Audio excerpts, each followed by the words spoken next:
अस्सलामुअलैकुम। हैं आप लोग। आज का हमारा लेक्चर है।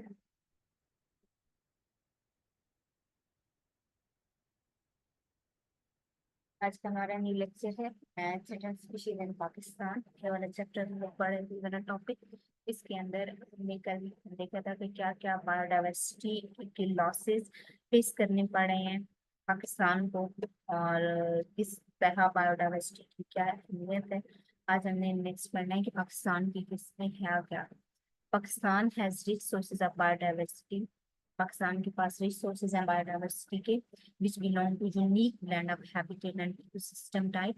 जो कि पाकिस्तान की एक यूनिक जो इकोसिस्टम है उस वजह से है।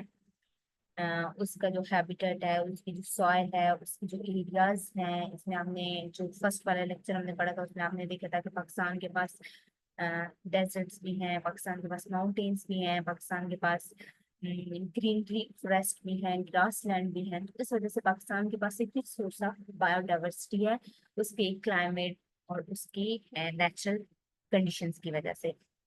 These diverse ecosystems have their own characteristics, wild resource। In diverse ecosystem का एक अपनी कैरेक्टरिस्टिक्स हैं और अपने जो है ना वाइल्ड रिसोर्स हैं, जो कि क्या प्रोवाइड करते हैं। A web of living resources interdepending on each other. के एक वेब टाइप लिविंग ऑर्गेनिज्म का बन जाता है कि वेब, जैसे कि आप क्या बनते हैं कि एक फूड चेन और एक वेब, फूड वेब होता है। तो वो एक फूड वेब सा बना लेते हैं। फूड वेब की केस हम कह सकते हैं, लेकिन ओवरऑल ऑर्गेनिज्म एक पूरा वेब सा बना लेते हैं कि एक ऑर्गेनिज्म जो है ना दूसरे ऑर्गेनिज्म पे डिपेंड कर रहा है डिफरेंट रिसोर्सेज के लिए, डिफरेंट अपनी लाइफ को करने के लिए, अपनी लाइफ के लिए, फीडिंग के लिए और डिफरेंट बिहेवियर्स के लिए एक ऑर्गेनिज्म के दूसरे ऑर्गेनिज्म के ऊपर डिपेंड करता है। इस तरह इंटरडिपेंडिंग जो है ना उनकी वजह से जो लाइफ है, बायोडाइवर्सिटी है, वो सस्टेन होती रहती है। Most of the southern part of the country जो कि रिच है कोस्टल इकोसिस्टम के and arid plus desert habitat type with a variety of species. इनके पास जो है ना वैरायटी ऑफ स्पीशीज हैं कि डेजर्ट भी इकोसिस्टम है, एरिड भी है, डेजर्टी हैबिटेट भी है, कोस्टल इकोसिस्टम भी है। These habitat also refuge for migratory wildlife resources। ये जो हैबिटेट्स हैं ये क्या हैं, ये एक रिसोर्सेज है माइग्रेटरी लाइफस्टाइल का, माइग्रेटरी स्पीशीज का। नॉर्दर्न जो कि आ रही होती है नॉर्दर्न लैंडस्केप से ड्यूरिंग विंटर जो आ रही होती है स्पीशीज। ये जो हमारे पास एरिड रीजन है ये किस वजह से आती हैं, ड्यू टू डिफरेंट रीजन की वजह से आ सकती हैं स्पीशीज। अपनी रिप्रोडक्शन के लिए आ सकती हैं, या हो सकता है कि नॉर्दर्न में जब बर्फबारी बहुत ज्यादा हो जाती है तो फूड स्कैर्सिटी हो जाती है, इस वजह से ये इन रीजन्स में आ जाती हैं। तो ये क्या, ये जो एरियाज है हमारे पास ये एक रिफ्यूज प्रोवाइड करते हैं, एक उनको हैबिटेट प्रोवाइड करते हैं। Local human communities are also residing here, वो भी जहाँ पे रह रही होती हैं सेंचुरी से रह रही होती हैं with their own traditional knowledge. और उनकी भी जो लाइफ स्टाइल होता है इन्हीं स्पीशीज के साथ, लाइक किसी भी एरिया में अगर देखा जाए तो जो ह्यूमन कम्युनिटी है वो स्पीशीज के साथ, जो भी इस एरिया में स्पीशीज होती है उनके साथ एक कनेक्शन बना देती है। लाइक हो सकता है कि जो उस एरिया में स्पीशीज है वो उनकी फीडिंग को सपोर्ट कर रही हूँ, या उनके लिए मुझे किसी भी तरह का इकोनॉमिक बेनिफिट दे रही हूँ, इसी तरह स्पीशीज ह्यूमन से कुछ बेनिफिट्स ले रही हूँ। तो इस तरह इंटरडिपेंडेंट एक दूसरे पे कर रही होती हैं। जो हमारे पास मैमल्स हैं, नंबर ऑफ स्पीशीज हैं जो इंडेमिक का मतलब होता है जो किसी एरिया की रेजिडेंस है। जो मैमल है 195 स्पीशीज ऑफ मैमल है, जिनमें 3 जो है ना वो इंडेमिक है। जिनके ऊपर ये स्टार लगा हुआ है ना, ये क्या है कि थ्रेटन 13 सब स्पीशीज के, इसकी जो है ना वो 13 सब स्पीशीज है, नोट किया जाए ठीक, इंक्लूडेड 13 सब स्पीशीज। इसके बाद बर्ड्स की 62 स्पीशीज में से कोई भी पाकिस्तान की इंडेमिक अपने एरिया की नहीं है। रेप्टाइल्स की 174 में से जो 15 स्पीशीज हैं वो इंडेमिक हैं। इसी तरह फिश की 525 स्पीशीज में 36 इंडेमिक हैं। अम्फीबियन डिसिप्लिन में 13 है। इनवर्टिब्रेट की 2000 प्लस है। इनवर्टिब्रेट के अंदर जाहिर सी बात है बहुत ज्यादा वैरायटी आ जाती है, जिसमें इंसेक्ट्स आ जाते हैं और भी सारे पोरिफेरा और सारी चीजें आ जाती हैं वर्टिब्रेट में। तो वो उनकी कोई अननोन है कि कितनी इंडेमिक है या कितनी नहीं। ये जो रिपोर्ट है ये बेसिकली IUCN WCN रॉबर्ट्स और इसने की थी। Pakistan has a number of the world rarest animals. Pakistan के पास वर्ल्ड जो है ना रेयरेस्ट एनिमल्स भी मौजूद हैं, जिनमें क्या कौन कौन से आ जाते हैं। इंडस डॉल्फिन आ जाता है, स्नो लेपर्ड आ जाता है, वेस्टर्न ट्रैपोपॉन एंड मार्कोर आ जाता है। These are the total of 3 endemic, 1 species and 2 subspecies. Total जो है ना 3 endemic species हैं, 1 species and 2 subspecies, यानी कि 1 species and 2 subspecies हैं पाकिस्तान में जो मैमल्स की हैं 3। एक स्पीशी और उसी के आगे से 2 subspecies, namely the Indus dolphin, woolly flying squirrel, Balochistan black deer and Punjab urial, ये इसके अंदर आ जाते हैं। All these and other species are in decline, ये decline में हैं due to combination of threats जैसे कि habitat loss and overuse of natural resources, या कोई भी natural resources अगर overuse हो रहे हैं तो उनकी वजह से।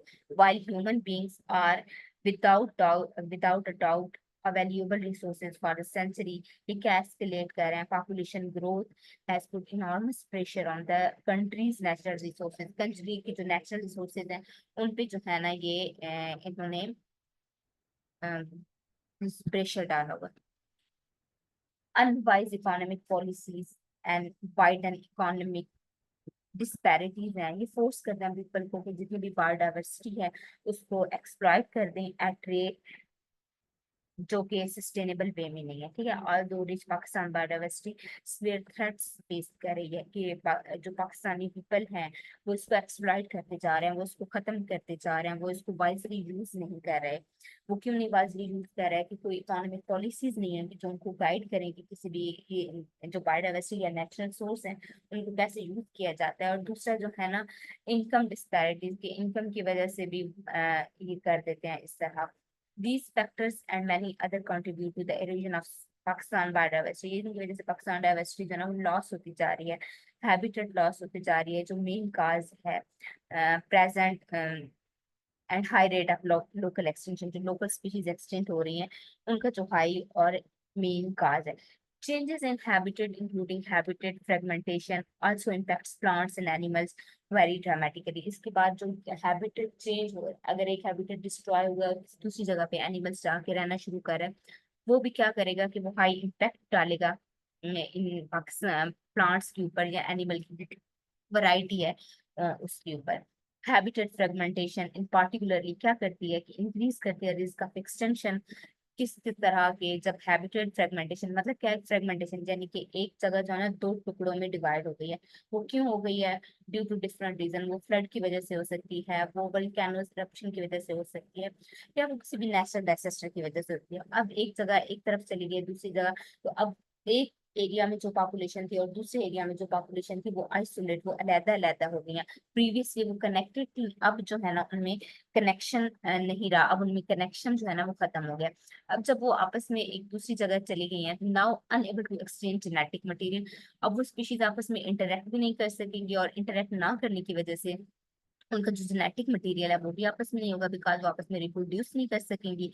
और इसकी वजह से क्या होगा कि इनब्रीडिंग आ जाएगी। अब इनब्रीडिंग क्या होती है कि इन आउटब्रीडिंग के अपने जो स्पीशीज होती हैं वो दूसरी जो एरिया की अपनी स्पीशीज के साथ अगर ब्रीडिंग करें तो वो आउटब्रीडिंग। और इनब्रीडिंग क्या होती है कि अपनी स्पीशीज जो है ना एक ही एरिया में रहने वाली एक ही जगह पे अगर बार बार ब्रीडिंग चल रही है तो क्या होगा कि जेनेटिक डाइवर्सिटी लॉस हो जाएगी। जेनेटिक एक जो जीन्स है, एक जो जीन पूल है वही बार बार रिपीट होता रहेगा, वही बार बार रिपीट होता रहेगा। तो इस केस में क्या होगा कि कोई जो जीन्स होंगे, हो सकता है जो एक पॉपुलेशन के अंदर जीन्स है वो टेरिटरीज या कोई भी डिजीज जीन्स हो तो वो हो जाएगा, उसकी वजह से बायोलॉजिकल फिटनेस है वो डिक्रीज हो सकती है। This result ultimately in population decline, जिसकी वजह से जो है ना वो एक्सटिंक्शन भी हो सकती है अगर बायोलॉजिकल फिटनेस कम होगी तो। Wildlife population decline have been documented in Pakistan also because of illegal hunting, sports के लिए मीट और डिफरेंट जो ट्रेड वगैरह होती है उस वजह से भी पाकिस्तान की जो बायोडाइवर्सिटी है वो लॉस की तरफ जा रही है।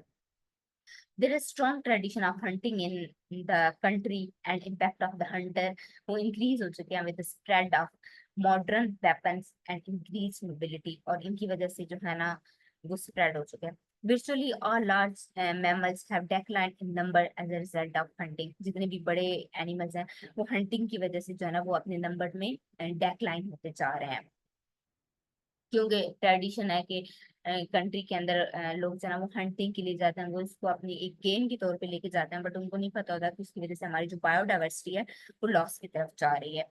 मेजर जो थ्रेट्स हैं वाइल्ड लाइफ के वो क्या क्या है? मोस्ट जो eminent threats to wild life species in Pakistan वो क्या है? वो हैबिटेट लॉस है, degradation of habitat in case of fewer species, कुछ स्पीशीज के केस में जो है ना हैबिटेट लॉस है, ह्यूमन इंटरफेरेंस है इंक्रीज्ड मैनीफोल्ड, और ह्यूमन की इंटरफेरेंस की स्पीशीज की जो नेशनल हैबिटेट है उसमें ज्यादा हो चुकी है। सम अदर जो थ्रेट्स हैं वो क्या है? हैबिटेट फ्रेगमेंटेशन है, हैबिटेट जो है ना वो फ्रेगमेंट में चेंज हो गई थी, habitat loss due to exotic animal, habitat जो है ना वो जो बाहर से आने वाली स्पीशीज हैं उन्होंने उनकी जगह रख ली है, तो अब वो जो स्पीशीज हैं वो अपनी ही जो जगह है वहाँ पे नहीं जा सकती, वहाँ पे किसी दूसरे एनिमल्स ने उनकी जगह ले ली है। हाइब्रिडाइजेशन में क्या होता है कि दो स्पीशीज जो है ना वो हाइब्रिड बना देते हैं, लाइक दो जो डिफरेंट स्पीशीज होती हैं वो आपस में रिप्रोड्यूस कर लेते हैं, और उनके नतीजे में क्या होता है कि एक इनफर्टाइल ऑफस्प्रिंग अगर प्रोड्यूस होती है तो वो या अनवाइबल ऑफस्प्रिंग प्रोड्यूस हो जाती है।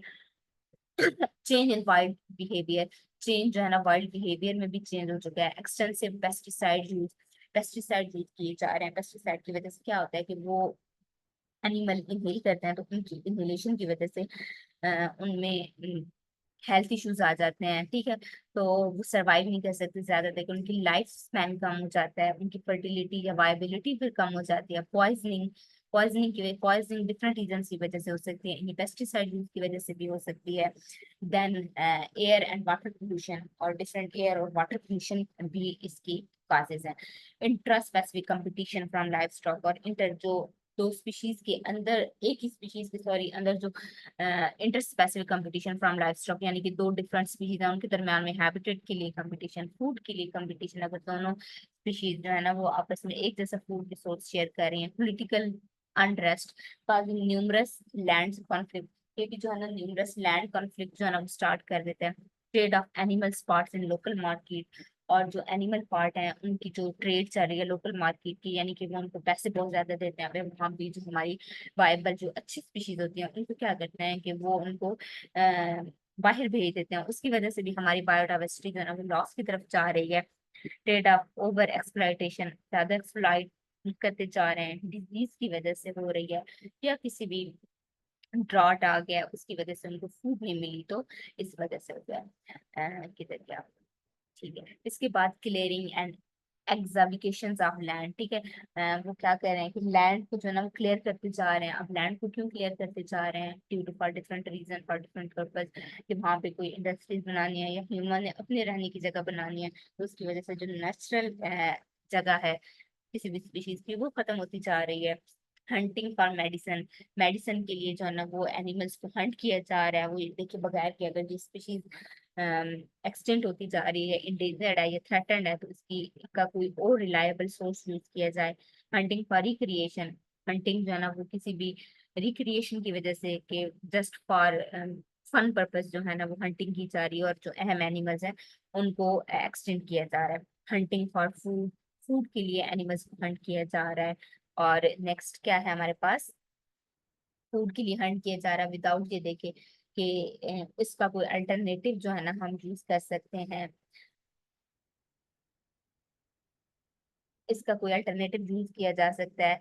डैमिंग है, डैमिंग जो है ना ये एक ऐसा प्रोसेस है जिसमें डैम वगैरह को बनाया जा रहा होता है, ठीक है। बैरियर वाटर कोर्स के अकॉर्डिंग जो किया जाता है, इसके भी पॉजिटिव एंड नेगेटिव इफेक्ट्स है हमारे इकोसिस्टम पे, क्योंकि इसकी वजह से जो लोकल कम्युनिटीज या इंडस्ट्रीज हैं, लोकल कम्युनिटीज हैं, एनिमल्स की जो जगह है रहने की वो डिस्ट्रॉय हो सकती है।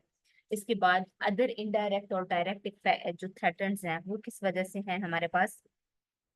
Are cause due to lack of scientific research, lack of scientific research की वजह से poor understanding of ecosystem approach, जो इकोसिस्टम अप्रोच है उसकी जो पुअर अंडरस्टैंडिंग है उसकी वजह से, या जो एलियन या इन्वेसिव स्पीशीज है वो अगर हमारे एनवायरनमेंट में आ जाती हैं तो उनकी वजह से भी। इसके बाद जो है ना पेस्ट स्पीशीज हैं उनकी वजह से भी। एब्सेंस ऑफ लेजिस्लेटिव रिफॉर्म, इसके बाद जो हमारे पास कोई ऐसे रिफॉर्म्स नहीं है, कोई लेजिस्लेटिव नहीं है कि जिसकी वजह से कोई ऐसा हमारे पास लॉ नहीं है जिसकी वजह से हम एनिमल्स की जो है ना वो कर सकें। इसके अलावा लैक और absence of direct benefit for communities, lack of community based initiative, कोई कम्युनिटी भी अपनी तरफ से इनिशिएटिव नहीं लेती, और जो इंफ्रास्ट्रक्चर है प्रोटेक्टेड एरिया के वो भी हमारे पास कोई इतनी ज्यादा स्टेब्लिश नहीं है। देन हमारे पास बायोडाइवर्सिटी जो है ना वो डिफरेंट तरीके से थ्रेड इन्हीं वजह से जो है ना वो क्या इम्पैक्ट पड़ रहे हैं। हैबिटेट लॉस में जा रही है 30%, ह्यूमन इंटरफेरेंस जो है ना 25% इसकी वजह से जा रही है, डिफोरेस्टेशन की वजह से ऑलमोस्ट 16% जो है ना वो थ्रेटन हो रही है, हंटिंग या रिक्रिएशन की वजह से 9% हो रहे हैं, हंटिंग फॉर मेडिसिन की वजह से 5%, एंड एक्सप्लॉयटेशन की वजह से 5%, पॉपुलेशन पोल्यूशन की वजह से 5%, एंड एक्सीडेंट्स की वजह से, एक्सीडेंट वगैरह की वजह से 5%। तो ये डिफरेंट मेजर काज हैं जो हमारी बायोडाइवर्सिटी इनकी वजह से थ्रेटन हो रही है। हम बेसिकली टॉपिक पढ़ रहे थे animal threatened species of Pakistan. इससे पहले अब तक हमने कुछ रीजंस पढ़े हैं, कुछ इंपॉर्टेंस पढ़ी है कि वाइल्ड जो बायोडाइवर्सिटी उसकी इंपॉर्टेंस क्या है, उसके मेजर थ्रेटन के रीजंस क्या है। नेक्स्ट लेक्चर में हम इंपॉर्टेंट जो थ्रेटन्ड एनिमल्स हैं उनके बारे में वन बाय वन पढ़ेंगे। ये काफी लेंथी चैप्टर है, साथ साथ पढ़िएगा और इसके नोट्स मेरे साथ लाजमी शेयर कीजिएगा। ओके बच्चों, अल्लाह हाफिज़।